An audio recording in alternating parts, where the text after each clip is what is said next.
allow staff to investigate and come back with some more information, some detailed information on what we cannot do, and how we could proceed to make things better in at least downtown Simcoe, and better for the clients that are using the methadone. So that's the purpose of this motion I have, and I have received, since the article in the newspaper, an overwhelming number of messages on my phone and emails as well. I think I may have forwarded at least one of them to my fellow colleagues. Okay, thank you. Thank you. Councillor Sonnenberg. Thank you, Mr. Mayor. Councillor Black's notice of motion here, or motion, deals with prospective new locations, not dealing with the existing ones. He's talking about new locations. To Ms. Miranda, I'll ask the question, do we see the need for any more in Simcoe? And do we see the need for any arising elsewhere, like Waterford, Delhi, or Port Dover, for instance? Through the mayor to Councillor Sonnenberg. Hard to answer that question directly because we don't actually track the volume that goes through there. Through the health unit, we do support both clinics through the harm reduction program, but the volumes are actually unknown to us and who actually visits those clinics. So we know that they are frequented. So where they will potentially pop up in other hamlets and other towns is unknown at this point in time. Councillor Columbus. Thank you, Mr. Mayor. About 5 years ago, the town of Delhi had a medical marijuana store on King Street. Maybe you remember that. And I know what Councillor Black's going through because I used to get those calls from the neighboring merchants there, and it did hurt their business. Now, Councillor Black, you're talking about methadone clinics, but what about medical marijuana dispensaries? They are popping up across the province. Are you including that, or are you just sticking to the methadone? Motion deals specifically with methadone, and medical marijuana right now is controlled, and it's illegal to sell it on the street. There's no way. Those ones that are popping up in Toronto are all illegal until they pass some kind of a law that says that they are. You know, so no, it's just the methadone. And Well, I don't know. I'm talking about medical marijuana versus recreational marijuana, and I think there's a difference. I don't think medical marijuana is illegal. Is it? Is it? Even if you got the paperwork for it, is that right? Okay. Councillor Brunton, please, and then Black. Thank you, Mayor Luke. I certainly support Councillor Black where he's coming from, but I'm going to go back for a minute here, and I think the cat's out of the bag. You know, when we had sorry about that. Anyways, feral cats are out of the bag. Anyways, my point is, I went, as some of you did, when they opened the clinic on Norfolk Street, and got the whole spiel about how the methadone clinics operate, etc. I had no idea the problems we were going to be faced with once they got rolling.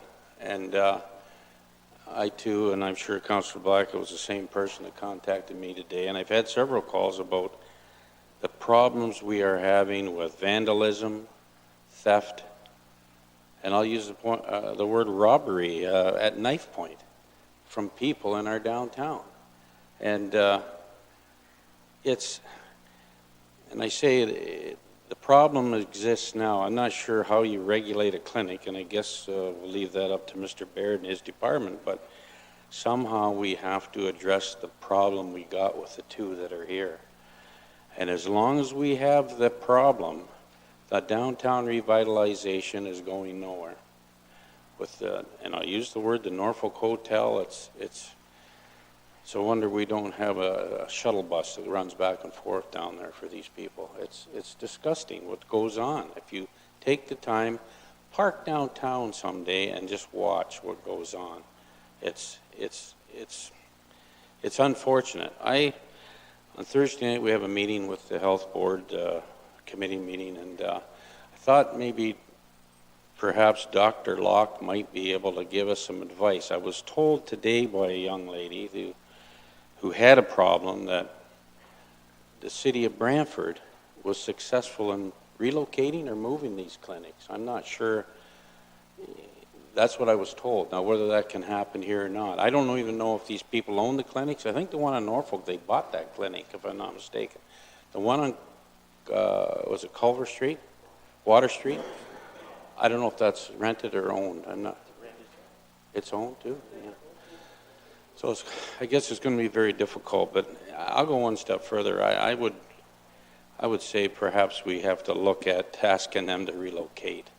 And I don't know if that's a pretty harsh statement, but I would love to see that in their downtown somehow. But so I can support where we're going, but I think it's going to be a very difficult task for Mr. Baird and his department, especially when you mention marijuana, legal or medical marijuana, and I mean we have the one on West Street. Is that the Holmes House? Is that still in business up there? Is it? Yeah. So. There are all types of clinics, but there's also another thing I'd like to mention. I was told, and again, I hope Dr. Locke might have some insight onto this problem, but there's an awful lot of these drugs being dispensed right here in Norfolk County by doctors. And perhaps Dr. Locke or our county manager of the health unit could maybe look into that a little bit more and how it could be addressed. I don't know, but I'll be asking that question on Thursday night, so thank you. Black, please, second time. Mr. Mayor, just in response to Councillor Sonnenberg, I thought I sent this out, and I'm not sure, maybe it was a while ago. But anyway, this email that I received from a business person downtown Simcoe, and it is an article, excuse me, in the Alliston Herald. Town moves to regulate meth clinics. Alliston, new Tecumseh may not be able to stop a methadone treatment clinic from opening in downtown Alliston, but it can regulate it. Monday night, new Tecumseh Council approved a business licensing bylaw for methadone maintenance treatment establishments. The town is also amending its zoning bylaw to prevent future methadone treatment clinics from opening in one of the downtown cores of Alliston, Beaton, or Tottenham. The council chambers was packed Monday night with people standing along the walls and in the hallways outside to hear the town's take on the methadone treatment clinic. Speakers were also set up outside council chambers and in the lobby on the first floor as town staff anticipated a big turnout for the meeting. It also goes on to say that in the future, should a clinic want to set up in town, methadone treatment is now a permitted use in areas zoned urban light industrial. So this is what I'm trying to say, is there are other communities that are doing things. This motion will allow staff to review this and what other municipalities are doing to either control it, regulate it, or deal with it more appropriately than the way it is being dealt with now. Any further discussion to the motion? I read the motion. I'm going to call the question. Those in favor? Carried. Thank you, Councillor Black.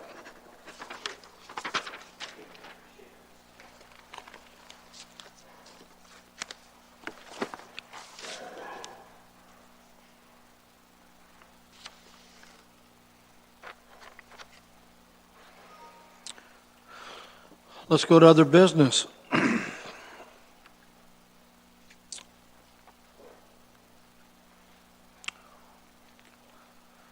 Mrs. Robinson, would you like to start things off? Nothing this evening, thank you. Nothing, thank you. Sarah? Thank you for being here. Nothing this evening, thank you. Mr. Griselle? Mr. Acting County Manager? No, sir, thank you. Mr. Baird? Nothing, thank you. Well, I think we can get the confirming bylaw out because, oh, it's too much fun, this group. Councillor Columbus, you look like you're chomping to go. Sure. I don't know which department this comes under, but it's, I was asked today about the forest conservation bylaw. It was upgraded in 2006, and it's 10 years old now, and wonder if there's any movement to, as an action item, to update that forest conservation bylaw. Well,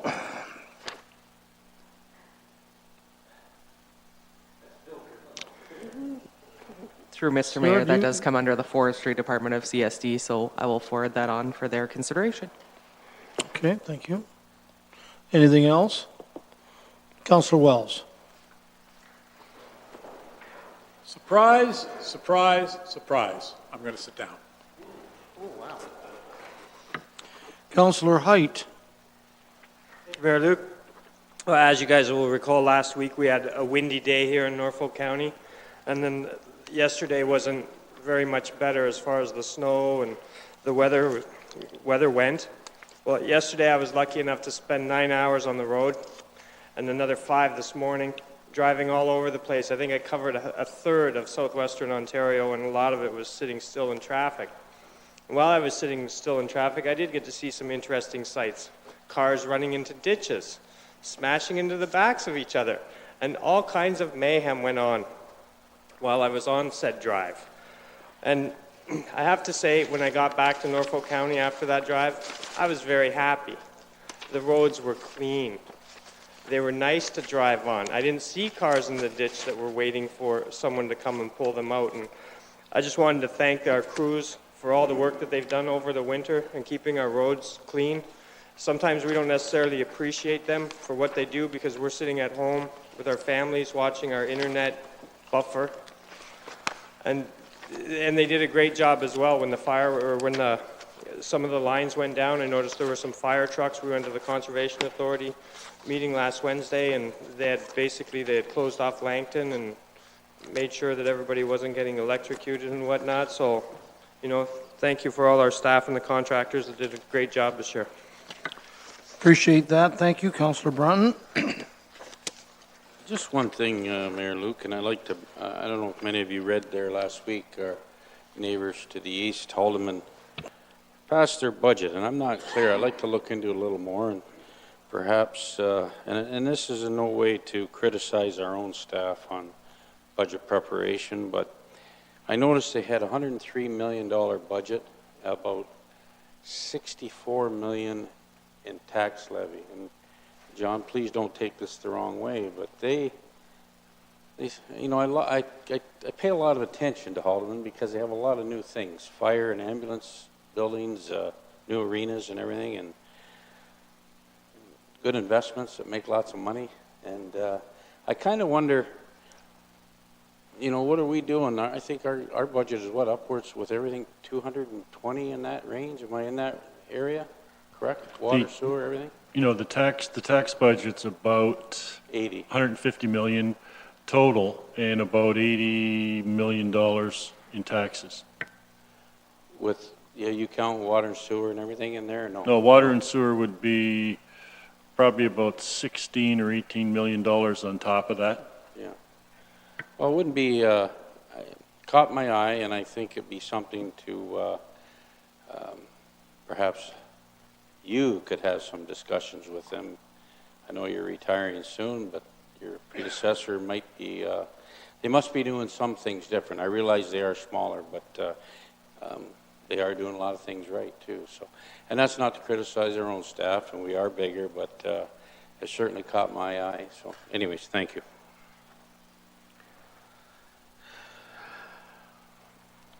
Just on that point, Mr. Mayor, we've got to realize also that Haldeman County gets several $1 million a year in direct revenue as their fund that they get from the green energy developers within their county.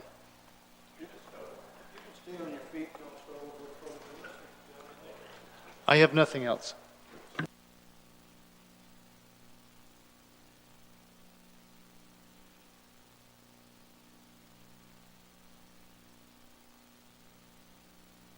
Thank you, Mr. Mayor. It's been the week for my telephone to ring. We talked about this a long time ago, and basically what it is, it's people throwing newspapers, I guess, and I'm not going to name anybody, but they're finding them in their driveways. This particular person, and a lot of people are complaining that they really don't want them, and they have no choice but to go pick them up and clean up somebody else's litter, I guess, is basically what they're telling me. One person was gone for 3 weeks, and there was a pile in front of his driveway. I don't know what we can do, but we have to do something to stop this. I know I talked about this about 3 or 4 years ago, and along number 3 highway, we had the same thing, and I don't know what I did, but they started putting the newspapers in the mailbox. Not have to pick them up in the snow or anything like that, but in your mailbox. If they could do that, most people would be happy. They'd simply say, pick them up and put them back into the recycling bin, and it would be done. Not everybody has a mailbox, so I don't know, but that should not be the case. I don't know how we are going to stop this, and like I can tell you, they're getting very upset. I know that there's still people in Dover that are very upset, and I don't know about the other urban areas. But something has to change. I don't know. To me, we can't find enough bylaw officers to follow them and say, issue a citation just by throwing it in their laneway, I guess. I don't know what we're going to do, but somewhere along the line, I don't know what department to put it to or something like that, but somebody needs to look at something that will change. And I don't know. I'm looking from someone, I don't know, Mr. Baird or whoever, would look after this, because it's becoming a real nuisance and there's no reason for it. Like I said, there are mailboxes. Either that or put them through the post office. They will get there. The post office delivers a lot of the newspapers that I get, but they certainly don't throw them in my laneway anymore. So I don't know how we're going to change it, but I told this person that I would talk to council and hopefully we'll get some kind of resolution. I can't blame them for being very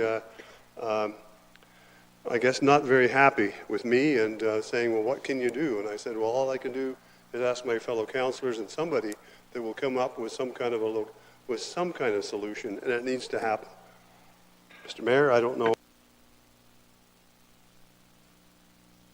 a suggestion, but I'd certainly like to hear it. Thank you. It's all right. I had my microphone off. Councillor Wells on this topic. I did hear you, and thank you very much, Mr. Mayor. Certainly this is an issue that resonates all through Norfolk County, and it's something in my ward that I have talked to before, and Councillor Geisens is correct. The problem is not going to go away. We have to make it go away. That's our responsibility. And in answer to his question, what can we do? Several people in Port Dover have reminded me that we have a littering bylaw. And maybe that's what we have to do, start laying charges. And it wouldn't take long once we start laying charges for things to change. And I understand I don't want to hire more people, but I don't think we need to have millions of people charged. You only have to go and charge 1 or 2, 3 or 4 of these companies, and I think their profit margin would start to change, and they would change their behaviors. And I'm not saying I'm like Councillor Geisens. I'm not saying I read them. They come to my house, I read them. But I also note that there's a great number of people that do not go out and pick them up. And they are eyesores, and it is littering. Thank you, Mr. Mayor. Councillor Geisens. I agree with my colleague here, but the only problem is, unless the bylaw officer watches them throw in the driveway, you have to have somebody behind them to be able to say, well, you're just littering. Because if somebody calls and says, well, this newspaper is in my driveway, and somebody, who are you going to say did it?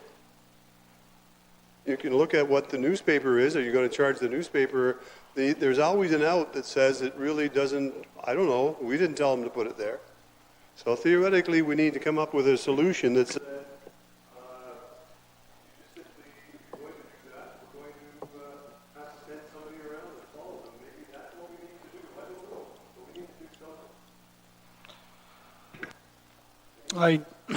Excuse me, Councillor Sonnenberg. Yes, on this subject, maybe the whole concept should be made illegal because it could contribute to crime. If someone goes on vacation for 3 weeks or a month and they keep piling newspapers up in the driveway, that says this person is not home. Good place to rob. You know, you're encouraged to have someone pick your mail up so as to not send a message to prospective burglars. But these newspapers littering the front of a house tells the bad guys, hey, there's nobody here. So maybe it's a legal thing that we should approach it on. Thank you. Thank you. I know when we dealt with this before, Councillor Geisens and I too get the phone calls. Actually, had one, what's today, Tuesday? I think it was Friday. I don't think it was yesterday. And again, I get them from time to time because people that don't want them have a right to say, don't throw something on my property, period. So perhaps something we should think about, and, you know, notices of motion sometimes get things started. There was numbers provided to council, I believe, a year or two ago, where you could call in other words, there's something in my driveway that's been thrown there or dropped off by a carrier. I could call and say, please, I do not want this anymore. And there was a case here in Simcoe where that, I followed through with it, called, and sure enough, it was on Holden Ave, the lady that called, and sure enough, it stopped, and she called back to thank me. And but I don't think that's as effective as we would like it to be. Go ahead, and then Mr. Baird. If I may, Mr. Mayor, thank you very much. The person that I talked to has called 4 times saying, I don't want the paper. Yeah. They're still putting it down. So theoretically, they told him his address, and he told them his address, and it's still happening. And it's, like I said, right now I'm not naming the newspapers, but if I have to, I dang well will. Theoretically, there's actually 2 that were leaving it, and he's frustrated because, yeah, they said, well, we'll stop it. But they're not the ones delivering it. There's somebody that comes out and they pick them up and they go down everywhere there's a laneway, bam. Somebody's paying somebody to deliver them. They're not doing it for fun. Mr. Baird, any comments from your department? Thanks, Mr. Mayor. I know Councillor Wells and I, there's a number of constituents that routinely call him. We do have a list of the circulation folks, and the best thing we can do is have people call them and ask that they opt out for the delivery. And you're absolutely correct. You might get a delivery agent one day, and next week they're on holidays or they're gone or whatever. I mean, I've done it. I'm blue in the face sometimes trying to get things done for you. But, Mr. Mayor, perhaps a strongly worded letter with your signature on it may set the tone, and maybe might be a final step. But because we have done that, as Councillor Geisen says, we have laid charges, we've gone to court, and they were dismissed. It's just, it wasn't that guy, it was the guy sitting next to him, or the throwing it out the window. It's very, very difficult, and you have to see them in action to do that. And we don't know when they deliver them. They could be all hours of the day. We've got 5 officers that cover the whole county. And, you know, they're dealing with dogs and cats and sidewalks and litter and everything in between. We just don't have the resources to do what we can. So we rely on people, our residents, to call in to these companies. I'll double check the numbers to make sure we're current, and I'll provide that information to council, and I would urge you to share that with those that have those concerns. And we'll see if we can't put it back on the radar. Thank you, Mr. Baird, Mr. Geisens, and then Mr. Columbus. Thank you. This will be the last thing that I'm going to say. Is there any way that we can pass a bylaw that says you cannot throw newspapers or any kind of advertisement on a person's a laneway? Theoretically, that will solve the problem, because if there's something laying there that says it wasn't supposed to be there, you know that somebody for that company brought it and put it there. So maybe we can start some penalties that may change things. Mr. Columbus? Well, maybe we just put the blue box out at the road and have them throw it in there. No. Mr. Mayor, I've had calls too about this, and I have gone to one of the papers that drops it off in the driveway, and they have stopped, just like what you said. But the big problem is, if you get a snow and that paper's out there, the snow blower either chops it up into real little pieces and blows it all over the place, or else it blows a belt on your snow blower. That's another problem. And I've had a couple people, it happened to me, and I've had a couple other people where that's happened, especially when they freeze up. So then you got a $120 bill to fix your snow blower. Thank you. Councillor Sonnenberg, please, other business? Okay, Councillor Black.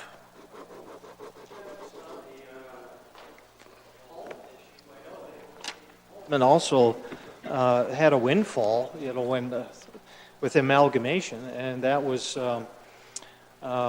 they got the industrial site down there, so they get a huge amount of taxes out of that industrial complex. So I know when you try to compare one municipality with another, I think it's very difficult because no two municipalities are ever completely alike. There's just so many differences that.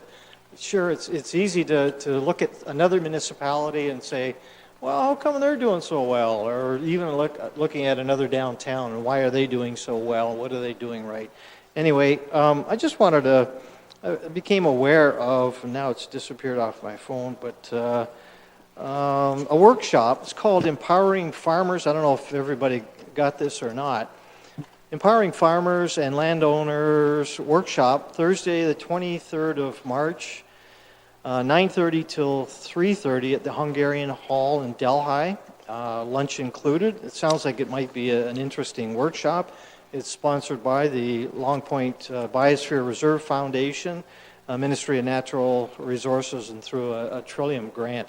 Just wanted to bring that to your attention. And I don't know, it seems kind of odd, but the older I get, it's a lot easier for me to feel pride about Norfolk County, my community, and country of Canada. And I don't know if you get this magazine, the Legion magazine, and there's all kinds of really good articles in here. And I was reading this one about Hush Hush Heroes, Canada's Second World War undercover agents, and it just kind of brought tears to my eyes, the pride that it made me feel for the people that defended us in the Second World War. And it's a little known piece of information, and it's just now coming out after the Second World War, that we had this spy agency in between Whitby and Oshawa on Lake Ontario, and actually it's supposedly where Ian Fleming and James Bond got his ideas, that he was maybe known as Intrepid or a spy agency. But this article is about the Canadian people that went undercover and got dropped into places like Hungary or France, and they were spies. And if they were caught, they were tortured. And for someone to do that for us, it brings tears to my eyes. So I don't know if anybody wants to read it or borrow this.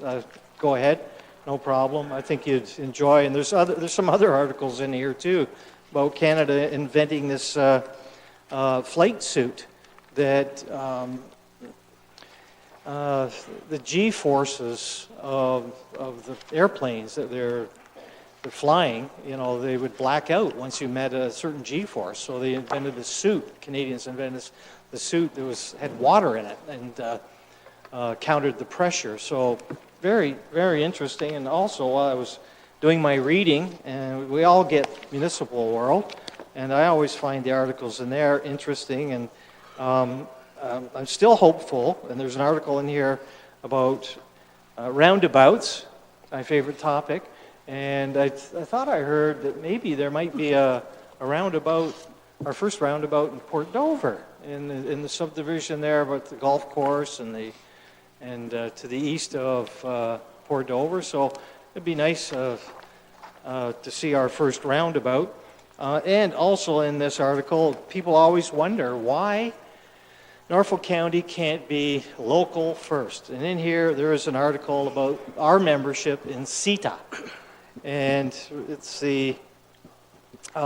like we're a member of NAFTA. We deal with the Americans on trade, and CETA with Europe.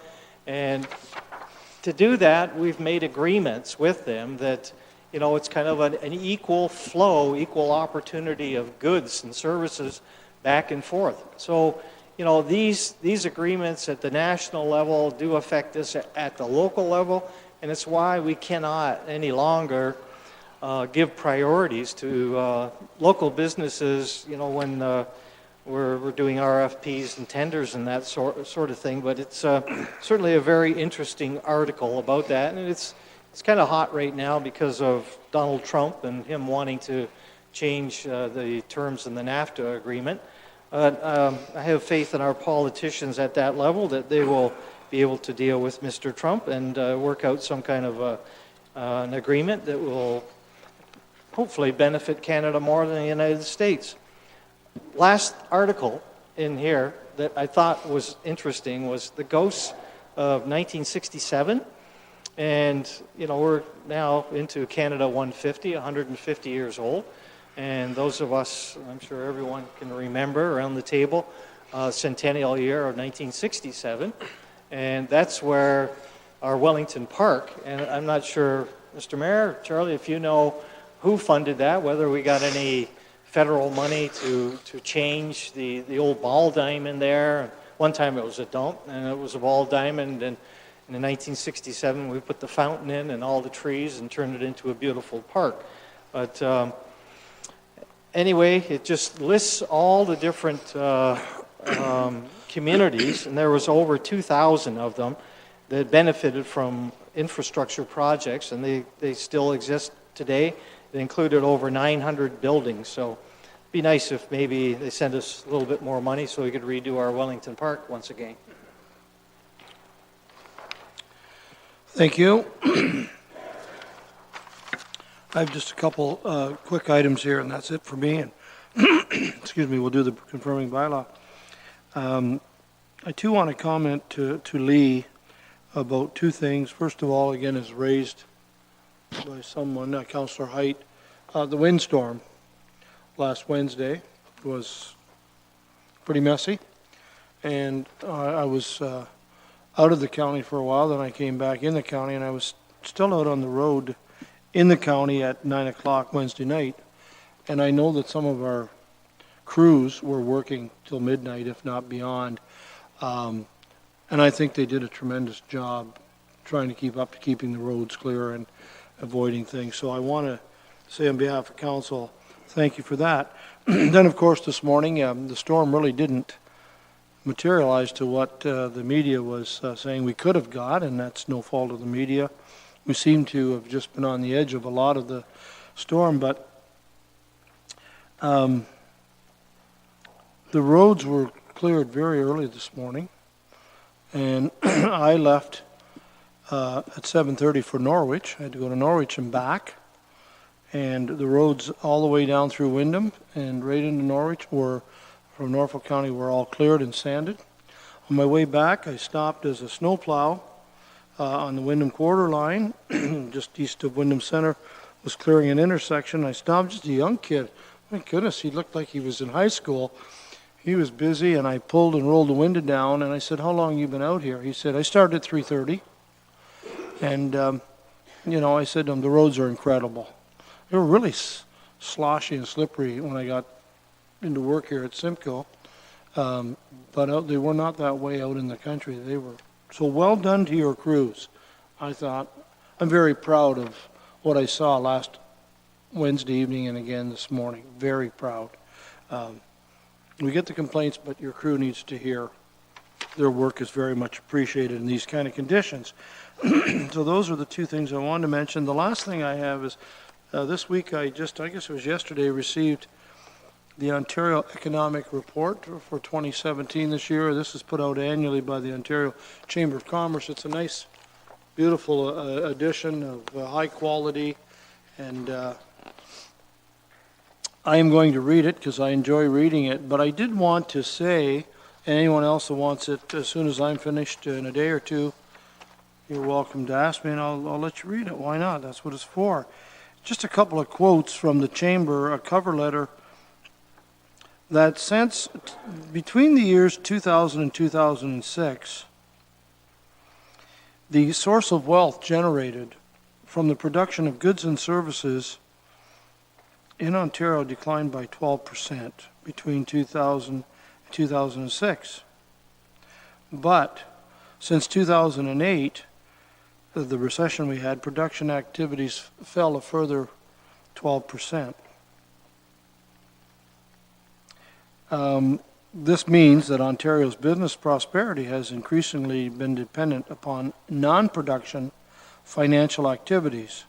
So it goes on to talk about the challenge, but it says here that increased costs have prohibited a lot of people from investing. Regulation, do we know about that? And housing have resulted in weak market and labor force activity. Businesses in Ontario are operating in a risk-adverse environment in which they are disinclined to grow production by investing or hiring. So not really the nicest things we want to hear. However, they go on to say in here, and I'll certainly read this, that they are looking forward to things being a little better in 2017 and beyond. So a lot of people I talk to tell me the county is not doing well.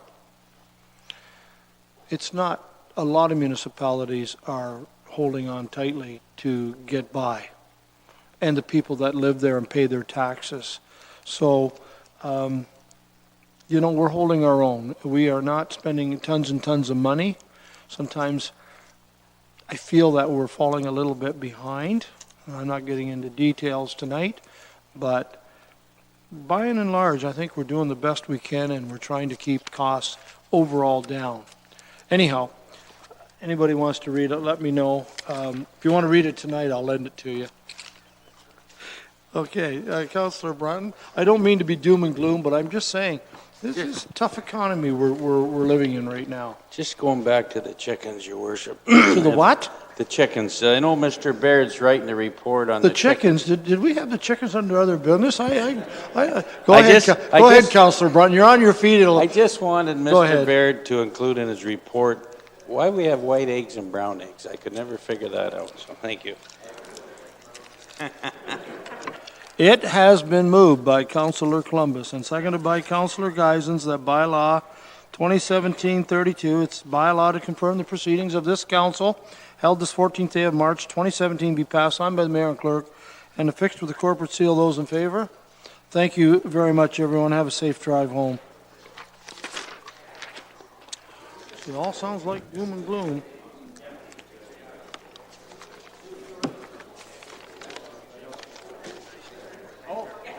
I tried to keep you guys in closed session for an hour and a half so we'd have a longer meeting. Other than that, we'd have been out at 5 o'clock. Yeah. Well, that was